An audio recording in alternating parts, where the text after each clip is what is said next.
Good afternoon, everyone. Oh, you could do much better than that. Good afternoon, everyone. Good afternoon. Amazing. My name is Kinira Parham. I am the class of 2010, president of the African American Alumni Association. And in my full time, I'm the executive director of End Rape on Campus, a national organization that works to end campus sexual assault. But I am here today to introduce to you our regional leadership tour. It really began, I want to say in like 2020, 2019, when Lynn had visited DC, and we were talking about what does it look like to reclaim alums back into the fold of Simmons. And out of that conversation essentially spawned this leadership tour. So our first stop happened to be in August in Martha's Vineyard. Our second stop, our second stop was in DC. And now our third stop is here in Los Angeles. And so I want to welcome you all to this amazing venue. And what a perfect and sunny day it has been, because I know the weather was not looking too great on both sides of the coast. So thank you for checking for those of you who came from the East Coast like I did here, and as well for those who claim Los Angeles as your home. So really the purpose of the tour is to demonstrate Simmons excellence located throughout the country. Bringing out alums, friends, staff, faculty, pretty much anyone who is affiliated with Simmons. It's really for us to show how intersectional, how multi-generational Simmons is. And this even includes current students or most recent students like Lachey here, who've graduated, or even alums like Kara Walsh, who had graduated in 2020, where she double majored in nursing. And so we actually get to see students and former students like Alicia here, who I don't remind me of your majors again. Double major in English and communications, almost remembered. So you get to see this multi-generational approach coming together, where we have alums like Alicia here facilitating conversations. Sometimes it's not as formal as this. We've had more of a mixer style, so it always has looked different in each stop and each tour. But again, the purpose really is to bring all folks who are affiliated with Simmons together. Well, with that said, I just want to give a special thank you to Bobby Thompson, class of 77, who, it is because of Bobby we are here today to have this stop here in Los Angeles. She's also found this lovely, lovely host of a venue at the Palisades Village. And so I definitely want to hand it off to you, but say a special thank you. Thank you, Primura. What a pleasure to see you all here. I'm Bobby Thompson, Bobby Magadoff Thompson, for those of you who may have known me when, and class of 77, parent of Annie Thompson, class of 11, and possibly future Simmons for her second master. She's just gotten accepted to the CNBHS for behavioral analysis. So we'll see what happens there. And my full-time job, which I sort of can't believe, is that I am co-president of the Simmons University Alumni Association. If anybody would have told me that would have been full-time, I would have said, I don't think I can do that. But I'm doing it. And you know, I'm so happy to be able to present to you two people who I have completely fallen in love with and devoted myself to helping their success and Simmons' agenda and Simmons' mission. And that is President Lynn Wooten and Dean Lepaine Sharp-McHenry, both of whom have braved huge travel crises to come here on this weekend. And I think I'm supposed to give a bio of each of you, which I'm now going to do my best to read as if I'm not reading. So Dr. Wooten is an expert in organizational development and transformation, but more importantly, she's the 9th president of Simmons University. And this is her first appearance here in California. She specializes in crisis leadership, diversity, inclusion, and positive leadership. Dr. Wooten is an innovative leader and prolific author and presenter. She came to Simmons from Cornell University, where she was the David J. Nolan Dean and Professor of Management and Organization at the Dyson School of Applied Economics and Management. Dr. Wooten is the author of 4 books, nearly 30 journal articles, and more than 15 book chapters. She resides in Brookline and is actively involved in the Boston philanthropic and civic community, currently serving on the Boston Public Library, Board of Trustees, the Greater Boston Chamber of Commerce, Board of Directors, Beth Israel Deaconess Medical, how do you do all this? Medical Center Trustee Advisory Board, and the JFK Library Foundation Board of Advisors, and GBH Board of Trustees, among others. And she also has a family that she loves and takes care of, but you get it done. Wow. And Dean Sharp-McHenry, this brief bio is that she is the Dean of our College of Natural Behavioral and Health Sciences. I'm so excited, I'm reading this without my glasses. Prior to Simmons, Dr. Sharp-McHenry served as Dean of the College of Nursing at Oklahoma Baptist University in Shawnee, Oklahoma.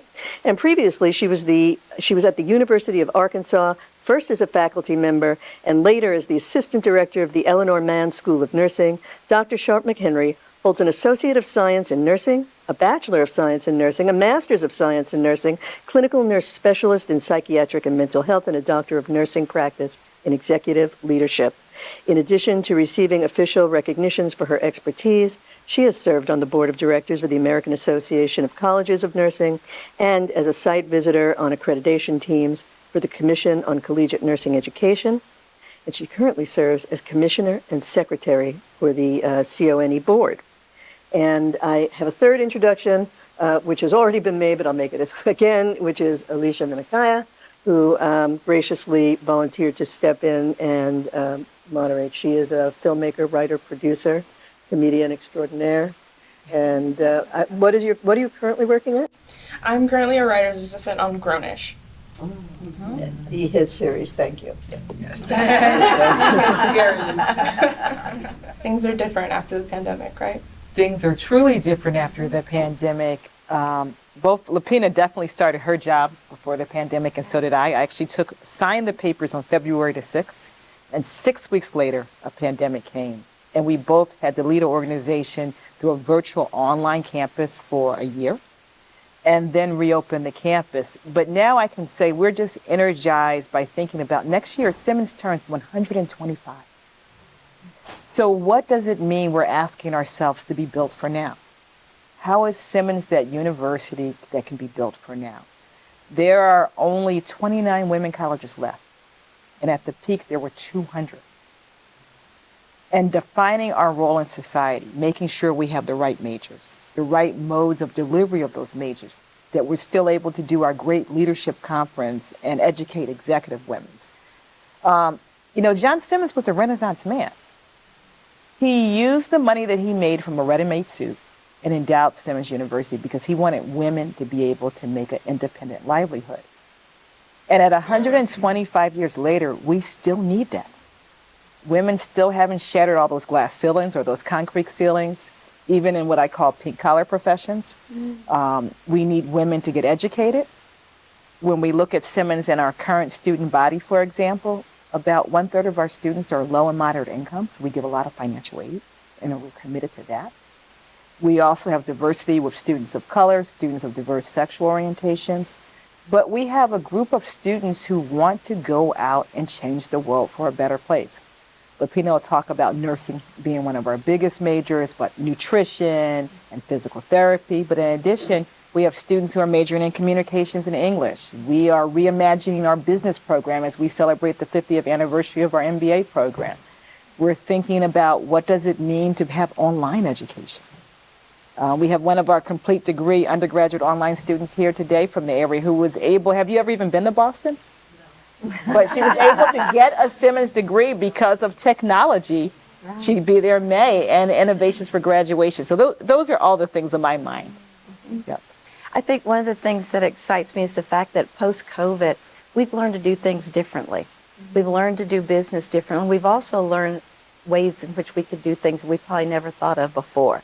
And I think that is allowing Simmons to be more innovative, more creative, to think about what if and what are the possibilities and the different skill set that we develop during the pandemic that now allows us to think about how do we deliver higher education in a different way. And of course, the complete degree was one of those ways, because we realized that there's a group of individuals that have started college, may have completed several credits, several hours, but didn't complete their degree. And so coming online with the complete degree program now allows those individuals to come back to school online, continue to work, maintain their families and other responsibilities that they have, and to be able to complete their education. So I think one of the most exciting things is that we're thinking differently about what higher education needs to look like moving forward in the future, and really trying to position ourselves to be able to meet that call from our constituents.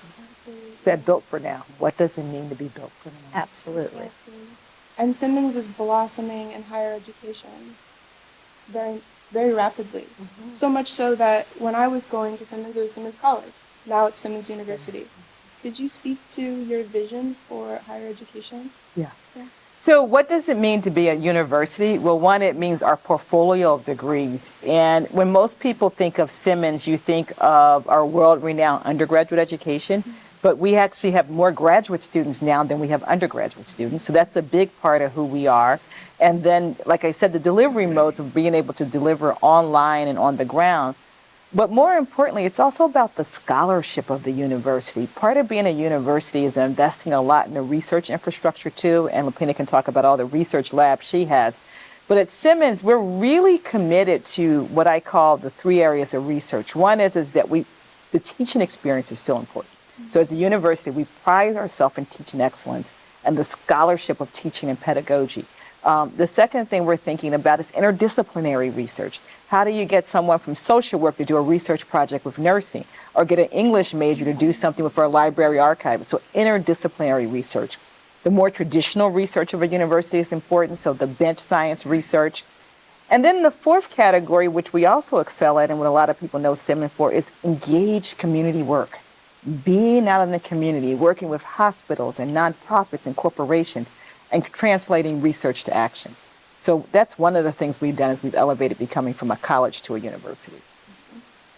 You know, to add to that, one of the things that when we went through the restructuring of moving from a college to a university, we developed 4 different distinct colleges, and we were evaluating that structure to determine if that's the best structure for us as we move forward. But one of the things that we really have begun to focus more on is interdisciplinary and collaborative types of opportunities, especially in the area of research. In my college, the College of Natural Behavior and Health Science, in that college lives the School of Nursing, chemistry, biology, physics, nutrition, psychology, behavior analysis that Bobby was mentioning earlier, as well as, am I missing anyone? Well, our exercise science program. I did physical therapy, and our exercise science program is within the biology department. But within those departments, there's so many opportunities for interprofessional, intercollaborative types of research initiatives, and we're really trying to elevate, as Dr. Wooten indicated, our research enterprise. We now have faculty that are funded by National Science Foundation. We have faculty that are submitting National Institute of Health grants, and so that is really allowing us to as we have always in the past conducted research, but we're really elevating it to a new level. As a university, you really want to be able to demonstrate the ability to actually develop research, also to translate research, and to apply it in ways that really elevates the student experience. So I think moving from a college to a university has really opened up doors for the university. It has also created new pathways for faculty to think about their scholarship as a faculty, as well as even creating more opportunities for our students. We have a 3+2, which is an engineering program where they do 3 years at Simmons, and then we have an articulation agreement with Columbia University where they can then move on to Columbia and complete 2 years and get their engineering degree. So we're really thinking about ways as a university that we can expand opportunities for women, especially to get them into STEM. It's so good to hear that we're finding new ways to pour into our faculty, the way that they pour into us. And it was so good to go back to Simmons even recently and recognize faculty and feel that warm welcome that I remember. Let's get to brass tacks though. President, what are your priorities for our vision? What are Yeah. your top priorities? You know, the top priority for me really is thinking about, I want to go back, everybody's going to hear this now. They're going to hear my two taglines. What does it mean to be built for now? And when Simmons lead, what does the world look like? And how does the world look better? And so Built for Now really requires us, one, to think about our new financial model so we can be one of those women's colleges that survive. And so thinking a lot about refocusing, reinventioning. What are the majors and the jobs that our people are going to need in this particular era? And how is Simmons on the forefront of it? Part of this notion of Built for Now and the financial optimization also talks about how do we embrace our community and bring more alum in and friends such as you. And so we definitely, alumni engagement is important.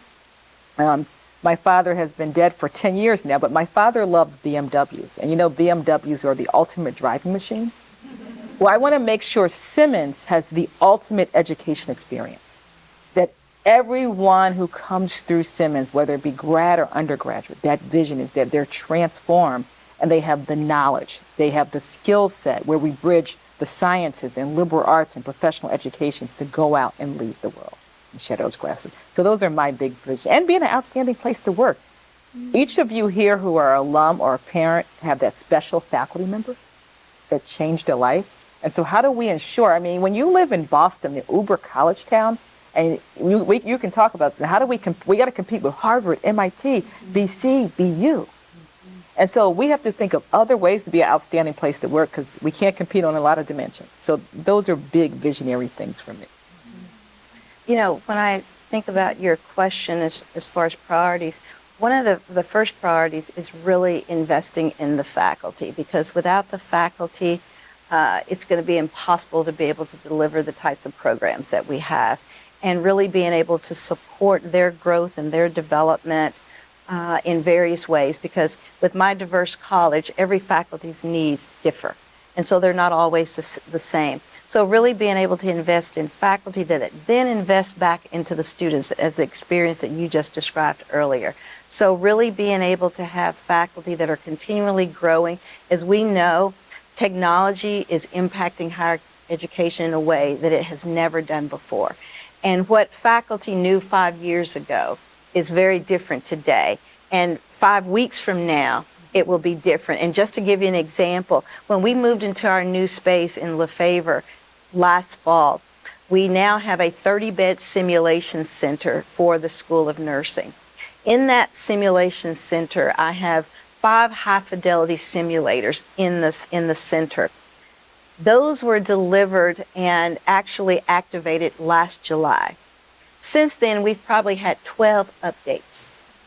So the technology is changing on an ongoing basis, and our faculty have to be supported to be able to keep up with that technology so that they can be innovative, they can be creative, but also so that they can leverage and maximize the use of the equipment that we have. You know, another priority is that we are positioning ourselves and the hallmark programs that we have to be able to deliver those on a much larger scale. I believe Simmons has some of the best programs. The quality of our programs, the outcomes of our programs have stood the test of time.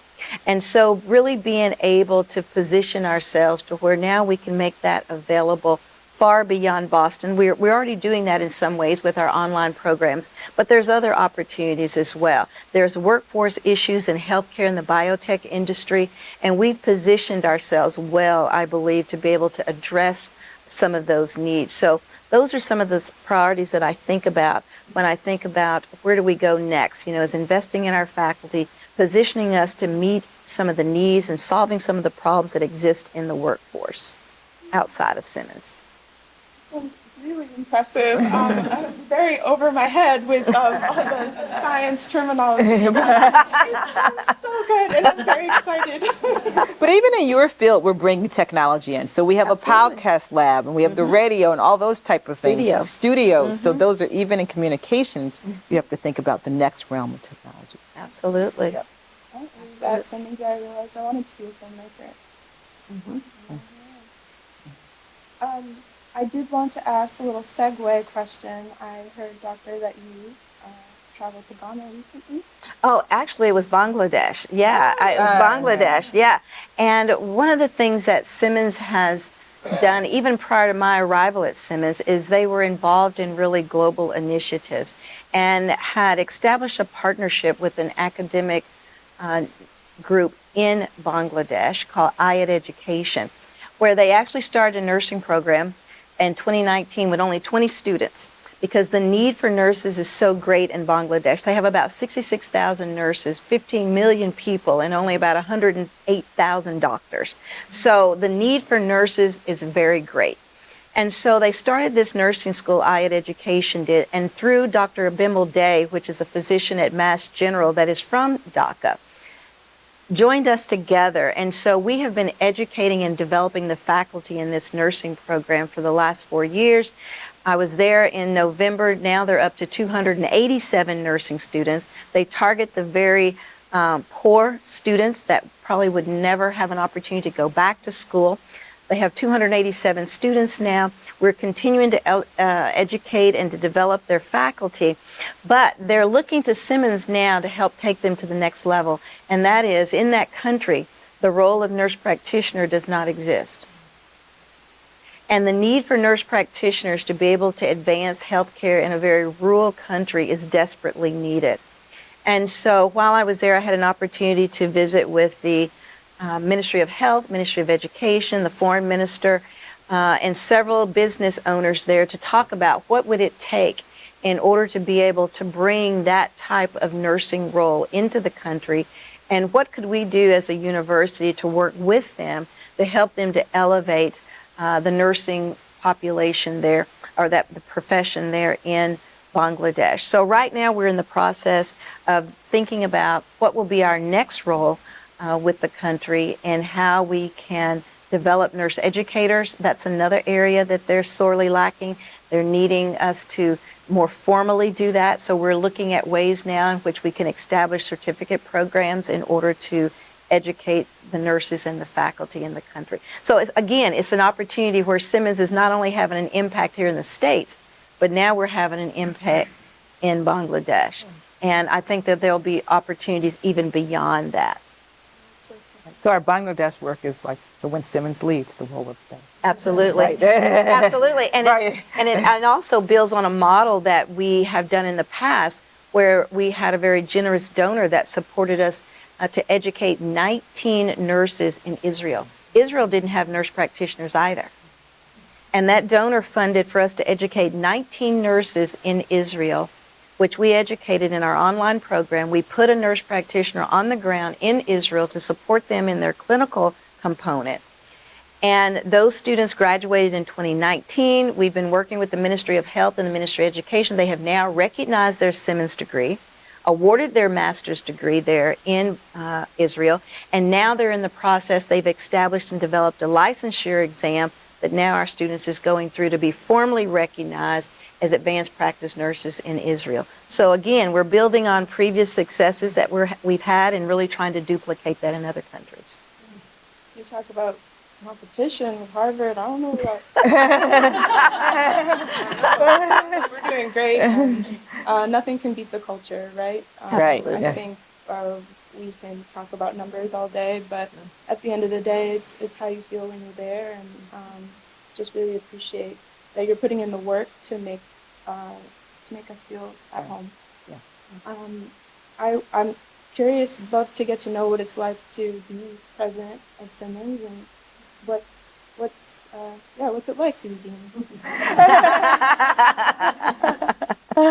Well, it's lots of travel.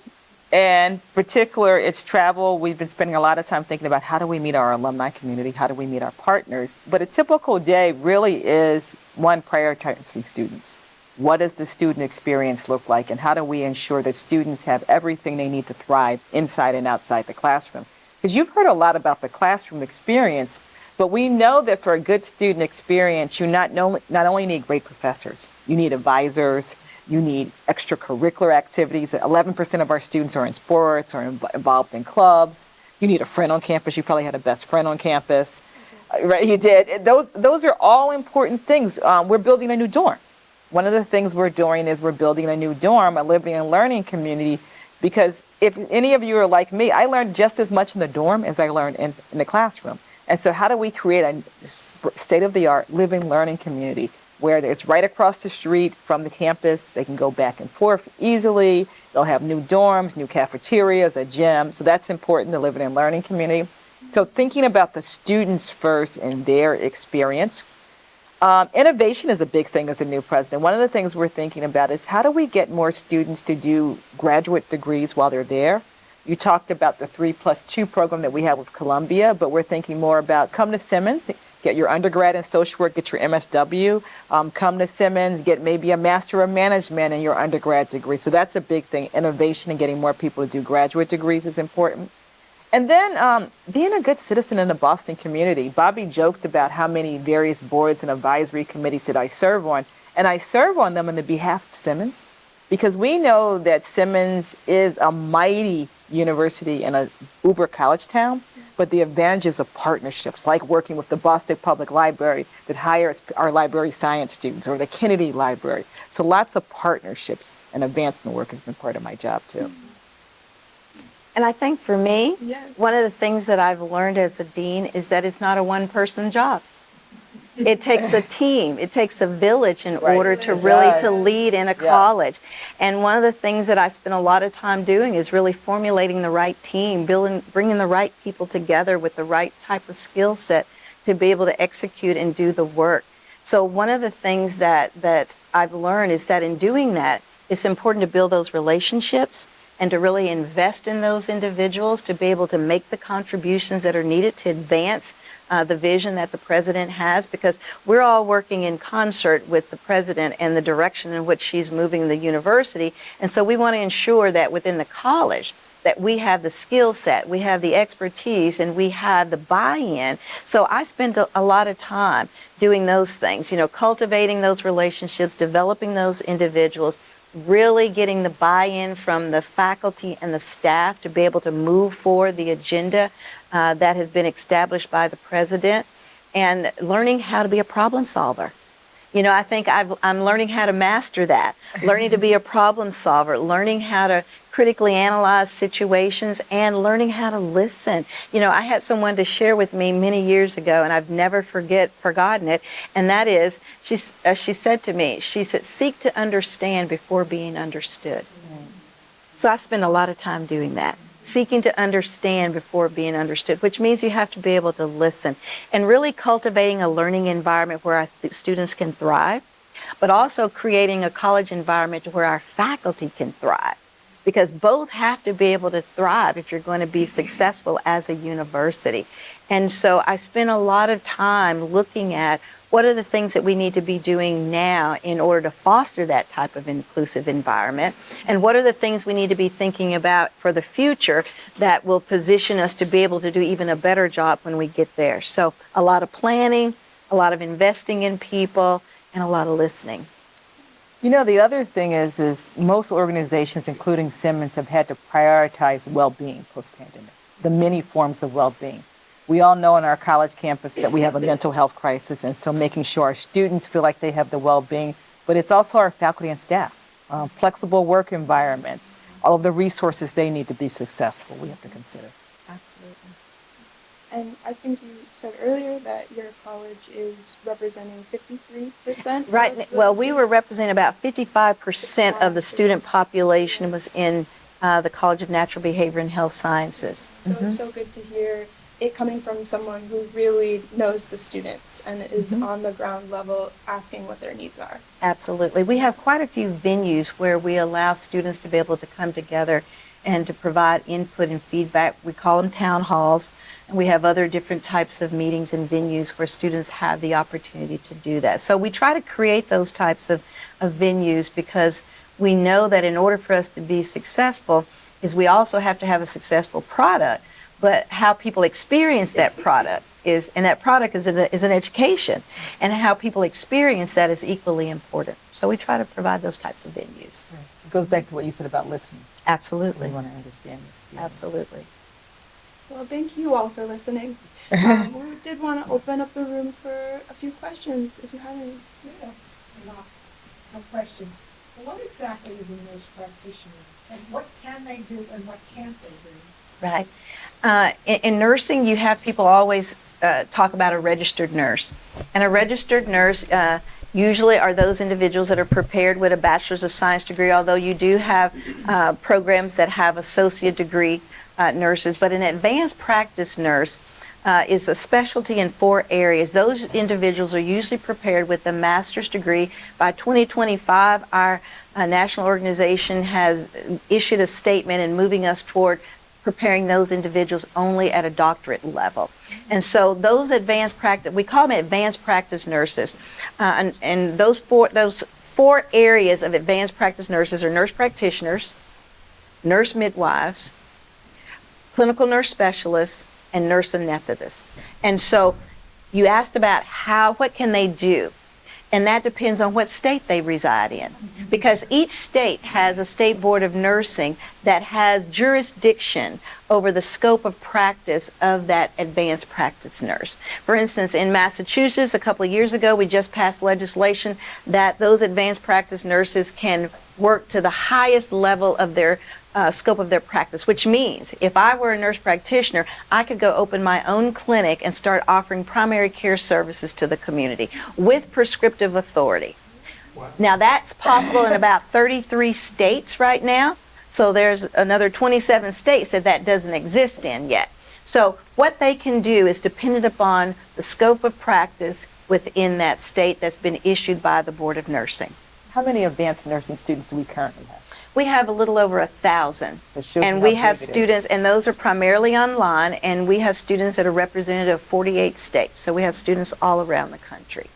And those students are enrolled in our family nurse practitioner program. We just started a psychiatric mental health nurse practitioner program in the fall because of the desperate need of psych mental health, as Dr. Wooten was mentioning earlier. These students are admitted into our online program, and then 6 times a year, no, it's 4 times a year, we have them to come to Boston for what we call an immersive experience. In that immersive experience, they've completed all of their didactic studies. They come to campus, and for 4 days, we're testing them, and they're demonstrating all of their skills for proficiency before we release them to go into their one-on-one preceptorship, either in a acute care, community-based, ambulatory clinic somewhere across the country. We have about 6,000 affiliation agreements with clinics, hospitals across the country.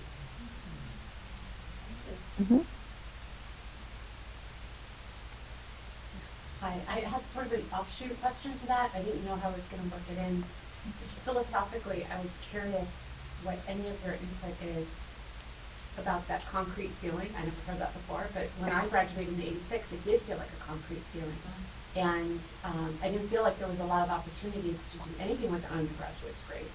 And so to hear, like you talk about the top down, you know, diversity, inclusion, top down, really important, and bottom up. So now you can get a nurse practitioner, you know, advanced degree and have your own practice.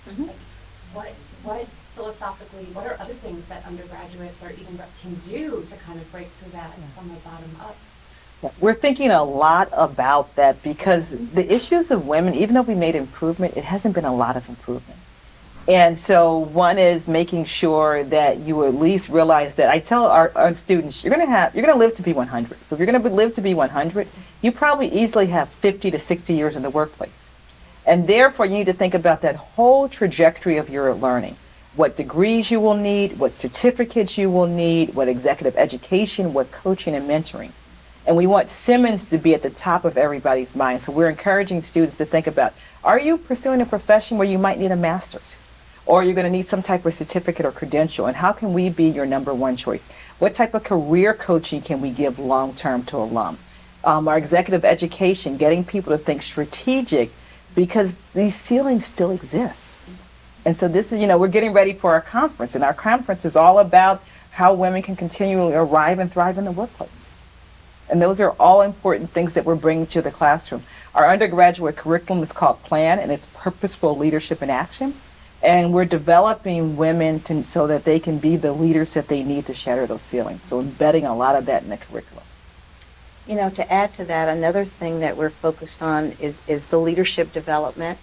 And that is being integrated throughout all of our degrees and in our coursework.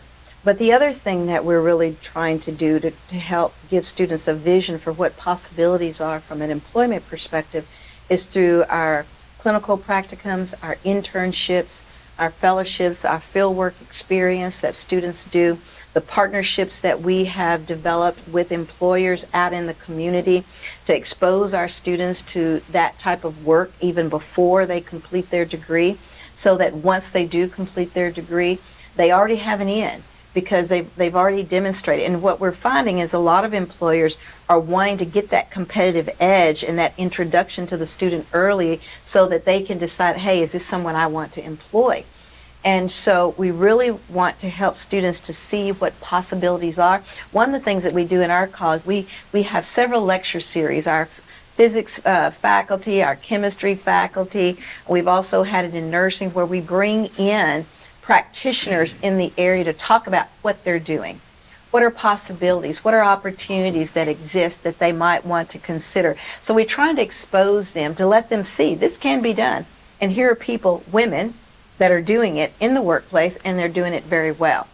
And we also enlist those individuals to be mentors. We have what we call a Dotson Bridge mentoring program in the School of Nursing, where when a nursing student comes in as a freshman, they're assigned a mentor, and that mentor is a practicing nurse in the field somewhere in the Boston area that follows that student and meets with that student on a weekly basis all the way to their senior year and they graduate.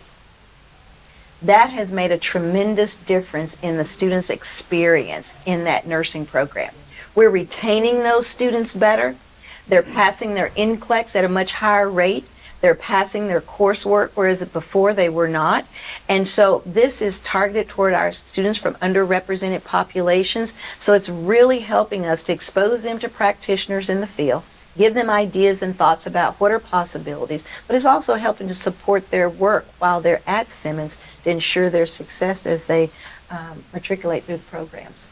And Simmons has always been known for great education, but also creating internships and clinical rotations that enhance that. Even in the communication world, when you look at Gwen Eiffel, who was a Simmons alum, she talks about her internships. And other people, Rahima Hellis talks about the internships. People talk about the political internships. And so integrating the classroom and work experiences during your Simmons education has been a really great formula. Well, I'm going to tell a very small personal story. I went to Simmons as a very insecure person. And I got to Simmons, and I only knew one other person going there in my school. And there was and I said, I'm going to turn over a new leaf. Nobody knows me except this one person. And I got there, and there was a poster. I don't know, these are two classmates sitting in front of me, coincidentally. And it said, obey the hi rule. Smile and say hi. So I walked around saying, hi. But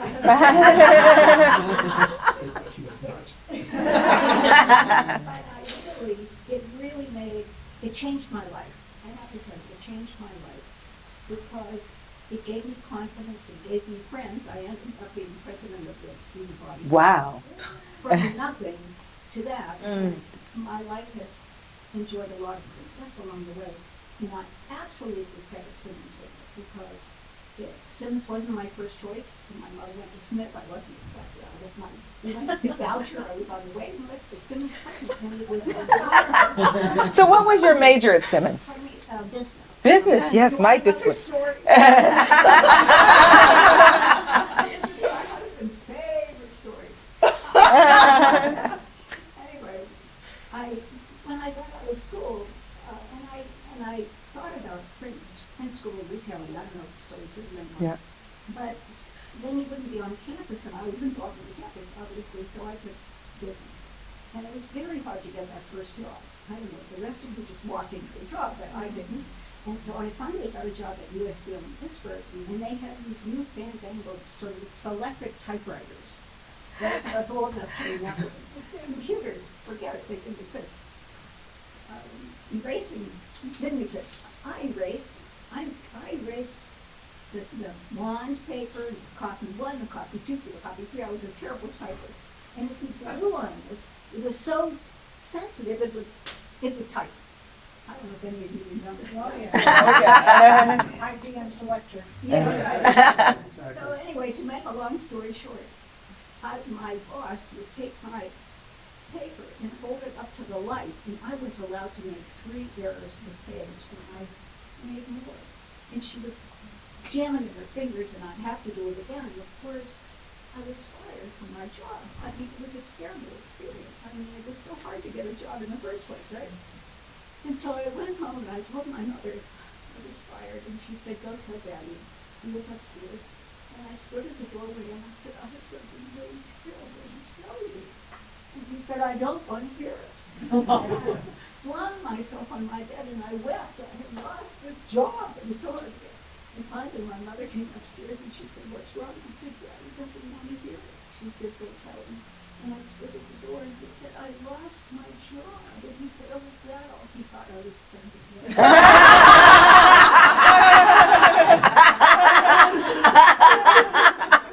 This is before the pill. This is a We have options now. Thank you for and nurse practitioners for guys. Wow. Anyway, the things that I really learned, how big is it on, for, how many students are actually on campus, and how many are online? And I understand you're building this high-rise dormitory, Right. and you're going to sell or close. We're doing a lease back. We're doing a 99-year lease of the residential campus. To somebody else. Yep, to a commercial developer, right. Yeah. Anyway. So we have about 1,700 undergraduate students who, On campus or? On campus. on campus, yep. And how many on Zoom? On Zoom, so if you think about the 2x2, we probably have, on campus graduate students, we probably have about another 700 or 800 on campus, and then the rest are online. We're about 5,500 students right now. So a good half of our students are online. And all over the country? All over the country. Like we have Lachey here, who took Simmons classes from California. You want to talk about your experience? Sure. Hi everyone, I'm Lachey. Hi. I decided, I'm 37, and this is going to tie into my story, not being a traditional student coming right out of high school. Life happened, family, kids, divorce, whatever, right? And I said, you know what, I want to go back to school.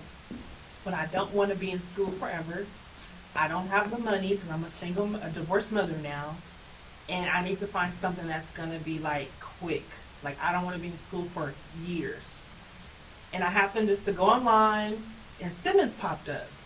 And I said, what is this about? And then I did my research. I said, women's college. I'm like, oh yeah, I'm all for women. Like, yes, let's do this. But I kept thinking about the financial part of it. I can't afford school, and I don't know if I'm going to get as much money for financial aid or whatever. So I had my support specialist, he called me and he told me like, well, what are you interested in? I said, well, I have a few podcasts on Spotify and iHeartRadio and YouTube, and I'm into producing and writing. So he was like, oh, you should do digital communications. And I'm like, well, what's that? And he's telling me everything. And we have a new cohort. It was like the new program for the complete degree, digital communications, for that program. He said, you'll be one of our first students. And I'm like, really? Okay, I would love being the first. So I was like, okay, well, just give me more of the details. So we waited, and he gave me more of the details. He said, you know what? I want to tell you something. And he said, before you get your letter, he was so excited. He was like, I'm going to tell you this, but you can't tell me why I tell you. I was like, what's going on? He's like, we got you in. And they already took like 92 of my credits from my previous schools. He's like, so you don't have to be there that long. And I was like, huh. And then he said, and then we're going to give you a $10,000 scholarship. And all of this news was told to me at the mechanic while I was at the car. Getting my car fixed, and I just bawled. I was like, and then my mechanic's like, are you okay? I was so excited. I called my mom first, my dad. I was calling everybody. So everyone's all excited.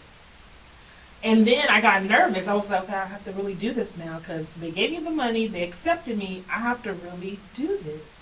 And I was so nervous because of my age. Like I've been in school so long, and I have a child, and I've been working full time. It's just too much barriers. And one thing that caught my attention with Simmons was my support specialist. I got a call every week from my support specialist every Wednesday on the dot. Hey Lachey, how are you? How's everything going? Are you stressed? Are you eating? Did you study? Do you need help? I mean, every week. And for the first time, I felt like education was attainable for me because I had that support. And I said, I've never seen or experienced a university so personal. Like, they're so personal and they really want to see you succeed. And for the first time, I didn't feel like I was lost in the numbers. And that was my thing, like being in a university, you get lost in the numbers. It's 10,000 plus students, you know? And I'm just like, how am I gonna stand out? But I didn't have to stand out because I had a team with me who was like, you're gonna do this, you're gonna be fine. Even when I have my little tantrums, I can't do this. And I was just like, you're gonna be fine, I need you to calm down. And that's the part that really like just made me feel like, okay, I can do this. And my professors were amazing. I felt like the only student half the time in the class because they supported me so much, you know, checking on me, emailing me, do you need extra help? If you don't have extra help with this, if you need that, they'll, you know, direct me to the right people. And then once my last class was last year in December, and I was just like, I really did this. Like, I did this. Like, I'm so excited. Tell you guys.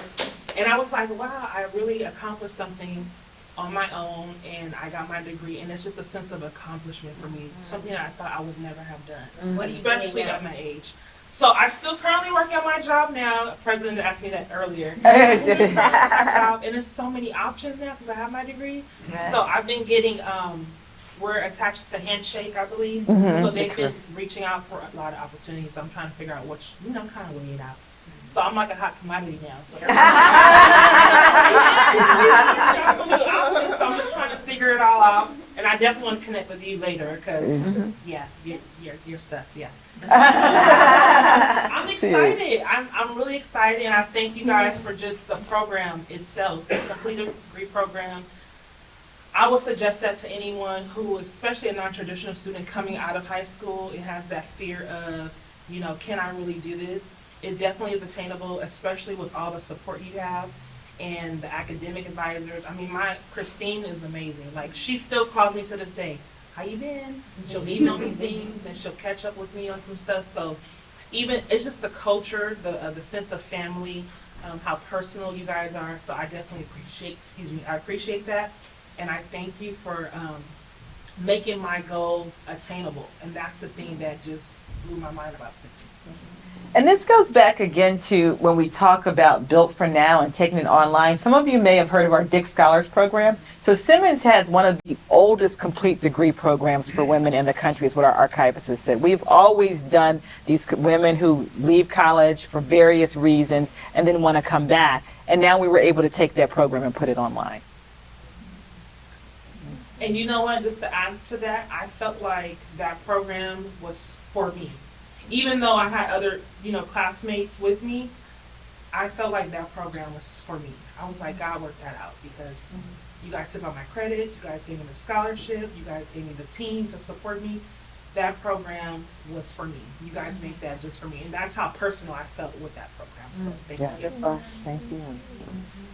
Well, thank you so much for sharing your story, and thank you to everyone else who shared their story too. That's truly the purpose of this leadership tour, is for us to talk about our stories, the ways that we've connected.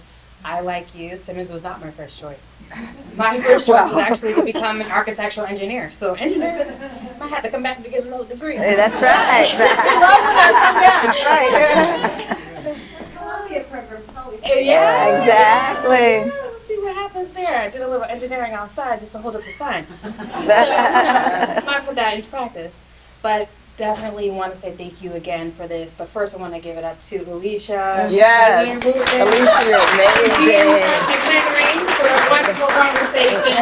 Wonderful conversation. Bobby and I are going to talk a little bit about upcoming events that are happening at Simmons. But first I want to make sure that everyone got a raffle ticket.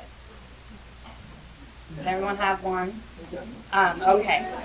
So, did you get one? I got two, but Oh, it's okay. You might be lucky. So we have 3 items, and I want to give credit to Bobby and the Alumni Association Executive Board for raffling these off. The first one is Simmons mug.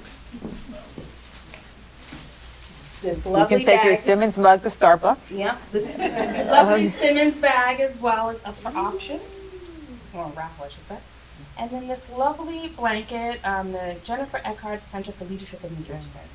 So very cozy, even though we might be coming out of winter time. Still get it. So, all right, everyone has a ticket? Ready to go? I'm gonna ask Alicia actually to pull the ticket. I'm gonna pull mine. That's what I'm Okay. Oh, one fell? Oh, wait. Let's do that again. Yes, you gotta do that Do it again. again. Yeah. This is the real winner. Okay. 565149.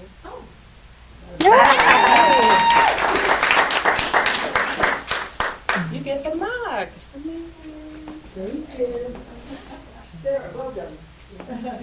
It's the bag. 565156. Way to go. Enjoy your quote, Rachel. Thank you. East. Okay. 565154.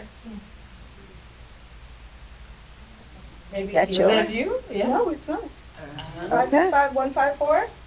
Maybe she left. Going Ah, once, maybe it's going 1 5. twice. Yes. Okay. Okay, one more. 565155.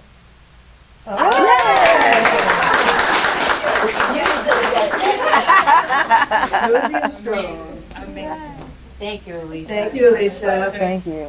Bobby, if you want to start with what you got going on. Sure. Just on behalf of the Alumni Association Executive Board, I would like to tell you all about some of the events we have coming up. And you don't have to remember what I'm saying because this bus slip with all of our activities coming up for the rest of the year is right on the table. And it talks about ways in which you can get involved. We're currently seeking 2 directors on our board. One is for a director of communications, and you can do this job remotely. And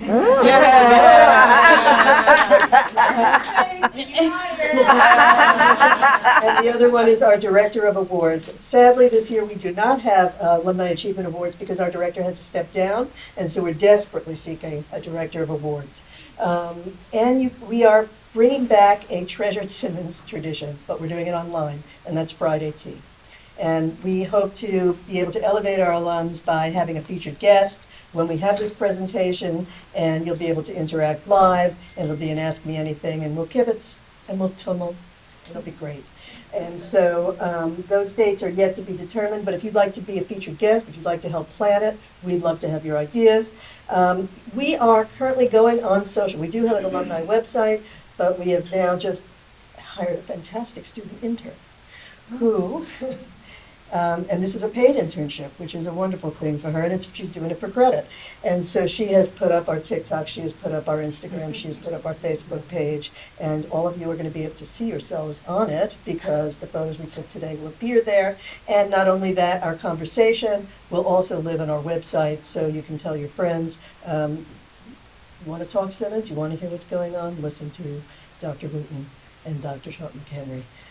So when you see all these posts, and when you see yourself on there, repost it, like it, follow us. That is a way to be digitally engaged. And here are the upcoming events. Simmons Leadership Conference, we spoke about, that's March 14th. It's an incredible lineup. You can still sign up and do that online. We, as an alumni board, actually hosted a ticket giveaway, and I was very happy with our engagement. We got 5 winners, and we're sending them to the Simmons Leadership Conference, people who ordinarily wouldn't have gone. Women's College Week is March 13th to 17th, and the Alumni Association is going to have a mentorship panel. We are absolutely looking for volunteers. Look for an email from us. We are sponsoring a Simmons Hillel and alum hybrid evening of theater. One of our notable alum, Olivia Cohn-Cutler, 75, has just written her memoirs, which were chosen to be part of a Jewish theater group presentation, which is moving to New York, the Jewish Heritage Museum, and we're partnering with not only Simmons Hillel, but New England Hillel, and that'll be a hybrid alum engagement event, and Olivia will do a talk back. The African American Alumni Association's Black Alumni Symposium is April 28th through 30th. Is there anything you would like to say about that? Yes, so for anyone who's not familiar with the African American Alumni Association, we actually started in 1989 as a way to pay homage back to us as Black students, as Black alum, faculty, staff, really to talk about that Black excellence and how we've been able to take what we've learned from Simmons and essentially apply that to wherever we end up in life throughout life. It happens every 5? And so now it happens every 5 years since 1989. And this year's theme is Our Stories. And I actually have the yes. Power of Our Presence, Our Stories of Resistance, Resilience, and Restoration. And it also happens to be the 50th anniversary of the Africana Studies Department, which we'll be celebrating for dinner. So any one of you are able to come and join us for dinner. It's a ticketed event, I will say that. And then we are also paying homage to, if anyone's familiar with, former Dean Elizabeth Rollins, who actually started the Black Alumni Symposium in 1989. And so we're going to pay special tribute to her. Thank you. And just to wrap up, our final annual Alumni Association meeting is May 20th. Reunion. Some people have asked about reunion. There are going to be 2 reunions. One is for the 50th anniversary reunion, which I believe is in the spring of this year, the end of June. June 3rd, right, or 2nd or something. And we are still in the planning stages of everyone else. And so I've been told by Chrissy Raposa in Advancement to ask for people who would like to plan what their favorite idea of a reunion is to join us when we have that. So look for another email from us. And all of our alumni events are all targeted to our 125th celebration. 125 years of turning out fantastic graduates just like you. Thank you. Thank you. Awesome.